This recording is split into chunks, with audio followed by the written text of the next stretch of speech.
Ya,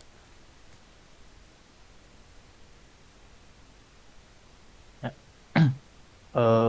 Selamat malam, baik. Kami akan mempresentasikan tugas AI review paper yang berjudul Optimasi Minimum Pola Baju Khas Kain Tenun Sarung Samarinda menggunakan algoritma 3D. Namun sebelum itu, perkenalkan nama saya Prelek Cesar Manopo dengan NIM 6720234. dan saya Esa Rizal dengan NIM 6720202227. Ya, sebelum itu outline yang akan kami bawa yaitu ada 5, yaitu pengenalan, related works, metodologi, experiment and result, dan konklusi. Nah, introduction, pemakaian sebuah baju yang memiliki ciri khas sebuah daerah menjadi salah satu kebutuhan. Nah, hal ini pula terjadi di kota Samarinda. Baju khas ini dibuat dari kain tenun yang dimana bahan kain tenun sarung Samarinda menjadi faktor penentu dan utama, sehingga produsen kurang optimal dalam menentukan luas pada kain khas tenun sarung Samarinda yang dibutuhkan. Oleh karena itu, solusi yang ditawarkan untuk mewujudkannya diperlukan algoritma greedy.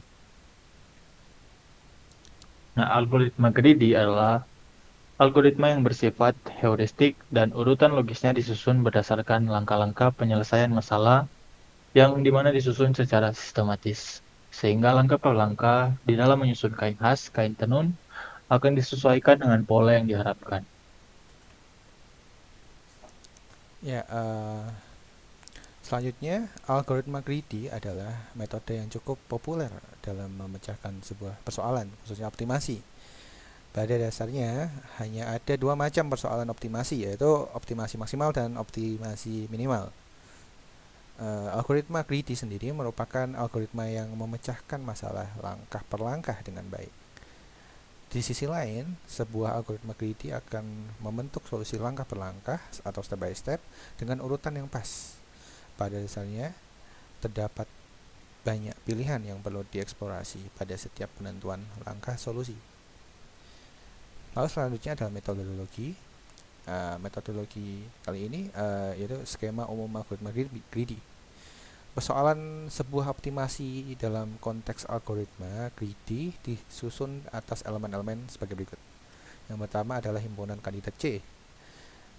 Himpunan kandidat C ini berisikan elemen-elemen sebagai pembentuk dari solusi pada setiap langkah. Oleh karena itu, satu buah kandidat diambil dari himpunannya. Yang kedua ada himpunan solusi S.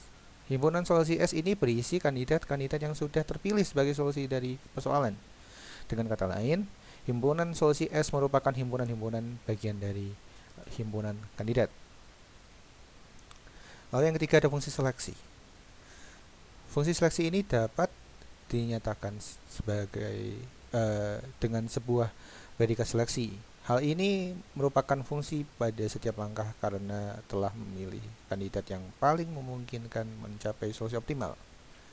Kandidat yang sudah dipilih pada suatu langkah tidak akan pernah dipertimbangkan kembali pada langkah-langkah selanjutnya. Lalu selanjutnya ada fungsi kelayakan. Fungsi kelayakan ini dapat dinyatakan dengan predikat layak. Fungsi kelayakan adalah fungsi yang memeriksa apakah suatu kandidat yang telah terpilih mampu memberikan solusi yang baik dan layak.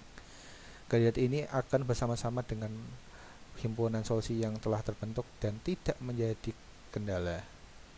Kandidat yang layak pun nantinya dimasukkan ke dalam himpunan solusi. Sedangkan untuk kandidat yang tidak layak akan dibuang dan tidak pernah dipertimbangkan lagi. Lalu yang terakhir ada fungsi objektif. Fungsi objektif ini adalah sebuah fungsi yang mampu memaksimumkan ataupun meminimumkan nilai sebuah solusi.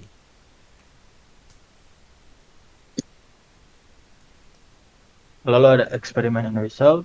Nah, baju khas kota Samarinda memiliki ciri yang tidak dimiliki oleh daerah lain. Nah, kain khas tenun Samarinda memiliki ukuran seperti S, M, L, XL, dan XXL. Pola yang dibutuhkan ialah bagian-bagian seperti badan kanan dan kiri, leher, tangan kanan dan kiri, saku, dan beberapa pola lainnya.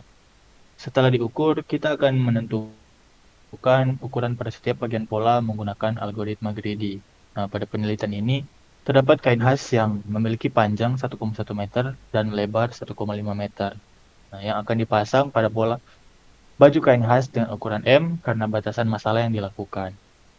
Yang pertama, 78 kali 57 cm adalah ukuran pola yang digunakan pada bagian belakang kain. 70 kali 30 cm adalah ukuran pola yang digunakan pada bagian sebelah kiri dan kanan kain. Nah, yang kedua ada 47 kali 58 cm, yang dimana adalah ukuran pola yang digunakan pada bagian tangan kanan dan kiri kain. 20 kali 18 cm adalah pola yang digunakan pada bagian saku kanan dan kiri kain. Nah, untuk luas bahan adalah 150 kali 120 cm, yang maka didapat sisa panjang sama dengan 150 kurang 78 sama dengan 72 cm, sisa lebarnya sama dengan 110 kurang 57 sama dengan 53 cm.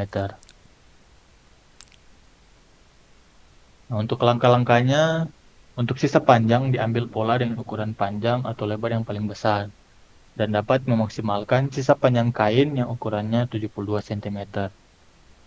Setelah diukur, pola baju kain khas yang cocok untuk mengisi sisa panjang pada pola tersebut mempunyai panjang 70 cm, sehingga dapat memaksimalkan sisa panjang pada kain khas kain tenun sarung Samarinda. Untuk lebar baju diambil juga dari pola yang tersisa dengan ukuran panjang atau lebar, yang dimana untuk lebar tersisa 53 cm. Setelah itu, ukur pola tangan kanan dan kiri yang mempunyai lebar 47 cm yang bisa memaksimalkan sisa lebar pada baju, pada bahan baju kain khas Samarinda tersebut. Nah, conclusion yang dimana dalam penelitian ini terdapat kesimpulan yang diperoleh. Nah, kesimpulan dari penelitian ini sebagai berikut. Yang pertama, pada pengukuran terjadi penghematan pada kain dalam membentuk ukuran M. Dalam membentuk yang kedua, algoritma greedy dapat dilakukan dalam menentukan luas minimum kain khas kain tenun sarung Samarinda berdasarkan pola baju tersebut. Yang ketiga, bahan baju khas kain tenun sarung Samarinda yang digunakan dapat diasumsikan sebagai wadah untuk menampung pola-pola baju yang menggunakan kain khas ini. Dan terakhir, dosen dapat menganalisis pola-pola baju yang dibutuhkan untuk mengukur panjang dan lebar setiap pola. Lalu yang terakhir ada kelebihan dan kekurangan. Kelebihan adalah tahapan kajian yang sistematis dapat memudahkan produsen atau pembuat kain tenun sarung khas Samarinda ini dalam memanfaatkan kain tenun tersebut seminimal mungkin sehingga tidak terjadi limbah dari kain tenun sarung Samarinda. Lalu kekurangannya yaitu penelitian bertujuan untuk menemukan metode yang tepat dalam pembuatan pakaian khas kain tenun sarung Samarinda. Jadi untuk kekurangan dalam studi ini tidak ada pembanding yang tepat sebagai kekurangan dalam metode-metode yang ada. Sekian dari kami. Terima kasih. Terima kasih.